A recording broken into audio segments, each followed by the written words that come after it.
ও লাইভে এসে যে বললো যে আপনারা আমাকে দেখতে দেন নাই, মানে আমার ইকরা বলতেছিল বারবার, আপনারা নিশ্চয়ই শুনছেন, আমার ইকরাকে সে দেখতে দেন নাই। এখন আমার কথা হচ্ছে, সে দেখতে চাইছে কার কাছে? সে কি কারো কাছে দেখতে চাইছে?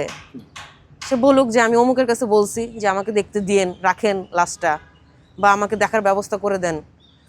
কেস তোর ফ্যামিলিই করছে, মামলা তোর ফ্যামিলিই করছে। এই যে এত কিছু বলতেছি আমরা ওর বিরুদ্ধে, মামলা কিন্তু আমরা বন্ধু বান্ধব তার করি নাই, ওর ফ্যামিলিই করছে। ওর ফ্যামিলিকে যদি ও বলতো বা আমাদেরকেও বলতো যে আমাকে যেভাবেই হোক ওর কবর পর্যন্ত নেওয়ার ব্যবস্থা করে দাও, বা আপনারা করে দেন, বা আমি শেষ দেখতে চাই, বা একটু মাটি দিতে চাই আমার স্ত্রীর লাশে, এই কথা। এরপরে আমি জানি না দিত কি দিত না, ওটা পরের কথা, কিন্তু ওকে কাউকে বলছে? ও যে বলতেছে এটাকে দেখতে দেয়নি, তার পরিবারে এসে আহাজারি করবেই, গণমাধ্যম কোনো কিছু বলবেই, যার বাচ্চা সন্তান হারাইছে সে বলবেই।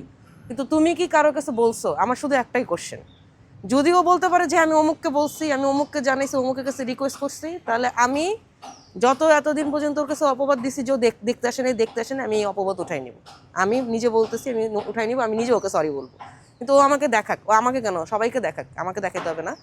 সবার উদ্দেশ্যে তো এটা দিয়েছে, ও সবাইকে দেখাক যে কার কাছে রিকোয়েস্ট করছে যে ও দেখতে চায়।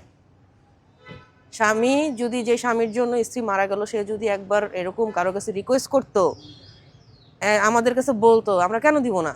আমরা তো ওর জন্যই পিছাইছি।